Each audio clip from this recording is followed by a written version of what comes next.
Selamat pagi anak-anak kelas 11. Apa kabar? Semoga baik-baik saja. Pada pertemuan hari ini kita akan membahas tentang teks ceramah. Nah, kalian mungkin tidak asing lagi dengan apa yang disebut dengan ceramah. Ceramah itu biasanya disampaikan di halayak ramai ya. Nah, jadi secara definisi ceramah itu adalah pidato oleh seseorang di hadapan banyak pendengar mengenai suatu hal, biasanya tentang ajaran agama dan moral. Jadi ceramah itu biasanya tentang hal yang baik-baik saja. Nah, kemudian lanjut ciri-ciri ceramah. Yang pertama disampaikan oleh seorang yang ahli di bidangnya ya. Kemudian yang kedua, menginfokan topik yang dapat memperluas pengetahuan. Lalu ada komunikasi dua arah antara pembicara dan pendengar. Lalu dapat disajikan menggunakan alat bantu. Lalu memiliki objektivitas dan unsur kebenaran. Dapat menghidupkan suasana dengan mempergunakan gambar dan contoh-contoh kejadian yang relevan agar menarik. Kemudian ceramah harus memiliki tujuan yang jelas. Ceramah harus dapat mencapai klimaks. Ceramah yang baik berisi sesuatu yang mengejutkan yang belum pernah didengar oleh audien. Persoalannya harus dibatasi, dapat mengandung humor agar bisa menghidupkan suasana dan lebih berkesan. Nah, karena ceramah itu mengandung informasi, bagaimana cara kita memahami informasi itu agar bisa kita tangkap? Yang pertama adalah menyimak ceramah dengan seksama, kemudian mencatat informasi yang menarik, dan yang terakhir menyusun informasi yang menarik dalam bentuk paragraf sederhana. Karena teks ceramah itu adalah mengandung informasi, nah berikut ini adalah ciri-ciri informasi yang baik yang patut kita dengarkan. Yang pertama adalah bersifat aktual atau terkini ya. Kemudian yang kedua, bahasa yang digunakan bahasa yang baik dan benar. Kemudian informasinya faktual atau berdasarkan kenyataan ya, dan memiliki daya tarik.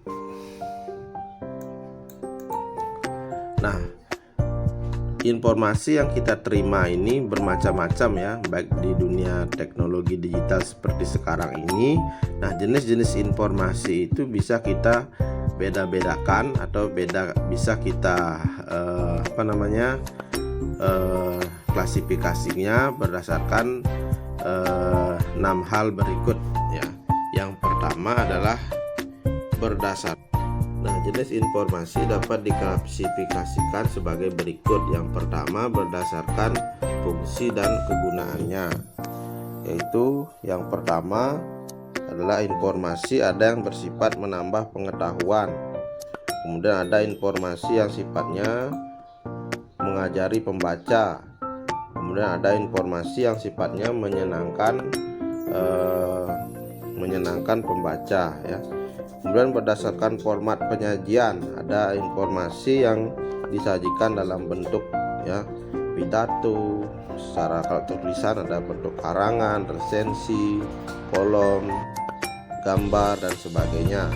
Lalu ada informasi yang disampaikan berdasarkan lokasi peristiwanya, misalkan peristiwanya terjadi di mancanegara, lokal atau internasional ya. Informasi ada yang berdasarkan bidang kehidupan, misalkan bidang pendidikan, kesehatan, politik, budaya, ilmu pengetahuan dan teknologi. Ada juga informasi yang disampaikan berdasarkan kepentingan seperti menyangkut keselamatan, keselangsungan hidup orang banyak sekarang pandemi, menyangkut keselamatan, kesehatan, informasi yang menyangkut perubahan atau pengaruh gaya hidup pada pembaca ya. Sekarang banyak terjadi perubahan. Kemudian informasi berdasarkan penyampaian, itu ada yang disampaikan secara berkala, ada secara tiba-tiba dan mendadak, ada disediakan setiap saat, ada berdasarkan permintaan atau request.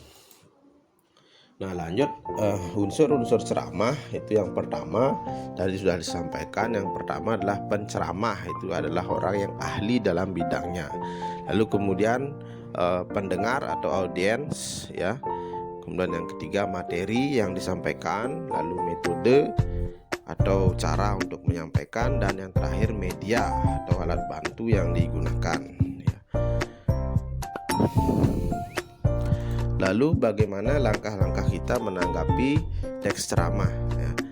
Yang pertama, kita harus menyimak ceramah dengan seksama, lalu menyantat pokok-pokok isinya, dan yang terakhir memberikan pujian, kritikan, disertai bukti yang logis. Sekian dulu anak-anak untuk materi kita hari ini. Sampai jumpa minggu depan. Semoga kita semua dalam keadaan sehat. Terima kasih dan sampai jumpa.